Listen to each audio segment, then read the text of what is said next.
నిధులు నియామకాల మీద కోసమే పోరాటం చేసి పెట్టినటువంటి పార్టీ టీఆర్ఎస్ పార్టీ 14 ఏళ్ల సుదీర్ఘ పోరాటం తర్వాత తెలంగాణను సాధించుకొని బంగారు తెలంగాణగా మార్చుకొని గోదావరి నీళ్లు మొత్తం కంప్లీట్గా సముద్రం పాలవుతుంటే చూసి బాధ తట్టుకోలేక రైతుల అవసరాల కోసం ఎక్కడికక్కడ గోదావరి నుంచి నీళ్లు కానీ కృష్ణా నీళ్ళను కానీ ఎక్కడికక్కడ ప్రాజెక్టు కట్టి చెరువులు నింపి రిజర్వాయర్లు నింపి రిజర్వాయర్ మొత్తం నీళ్ళల్లో రిజర్వ్ చేసి పెట్టినటువంటి కేసీఆర్ గారు నీళ్ళని కిందికి వదిలిపెట్టే ప్లాన్ చేస్తారా?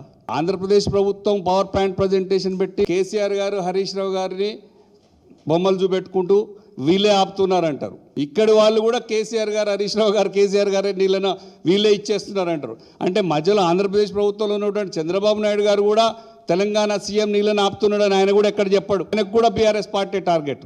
బీజేపీ మాత్రం వాళ్ళకు అడిగిందే తడుగా పోలవరానికి జాతీయ హోదా ఇస్తారు, తెలంగాణలో ఉన్నటువంటి కాళేశ్వరానికి ఇవ్వరు, ప్రాణహిత చేవెళ్ళకి ఇవ్వరు, ఏ ప్రాజెక్టుకి ఇవ్వరు. చంద్రబాబు నాయుడు గారు ఇప్పుడు ఇంత ఎమర్జెన్సీగా గోదావరి బనకచెర్ల ప్రాజెక్ట్ కట్టే దేనికే అంటే ఆ 200 టీఎంసీలు నీళ్ళు వాడకం వస్తే ప్రాజెక్ట్ కంప్లీట్ అయితే గోదావరిపై ట్రిబ్యునల్ వస్తుంది. ఆ ట్రిబ్యునల్లో రైఫేరియన్ రైట్స్ కోసం మేము ముందుగా 200 టీఎంసీల వాటా మనం పర్మనెంట్గా చేసుకోవచ్చు అనే ఆలోచనతోని వాళ్ళు ముందు పోతున్నారు.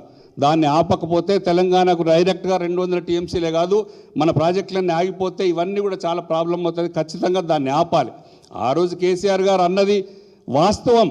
రాయలసీమకు నీళ్ళు తీసుకుపోవాలనేది తప్పేం అనలేదు. మేము ఎక్కడ కేసీఆర్ గారు మాట మార్చట్లేదు, బీఆర్ఎస్ పార్టీ మాట మార్చట్లేదు.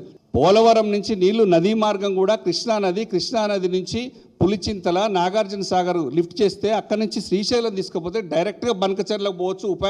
అక్కడి నుంచి ఐడియా తద్వారా కృష్ణానది నుంచి నల్గొండ జిల్లాకు కానీ మహబూబ్నగర్ జిల్లాకు కూడా సస్యశ్యామలం అవుతుంది. మిగతా హైదరాబాద్ కూడా వాటర్ ఎప్పుడైనా అవసరం ఉంటే టైట్లో ఉంటే తెచ్చుకోవచ్చు అనే ఉద్దేశం తెచ్చుకొని 2 రాష్ట్రాల ప్రయోజనాలను దృష్టిలో పెట్టుకొని చెప్పింది కేసీఆర్ గారు. దాన్ని అదే వంకగా చూపెట్టి ప్రతిసారి కేసీఆర్ గారే చెప్పారు, కేసీఆర్ గారే ఇచ్చారంటే తెలంగాణ 2 రాష్ట్రాలు బాగుండాలని ఖచ్చితంగా కోరుకుంటాడు కేసీఆర్ గారు. దీంట్లో తప్పేం లేదు.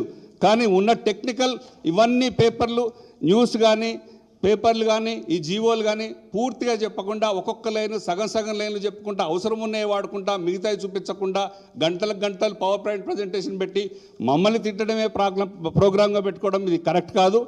మీరు ఆపండి, మేము సపోర్ట్ చేస్తూనే ఉన్నాం. మీరు ఆపకపోయినా బీఆర్ఎస్ పార్టీ కోర్టు పోయినా సుప్రీంకోర్టులో కొట్లాడైనా ఆపుతుంది.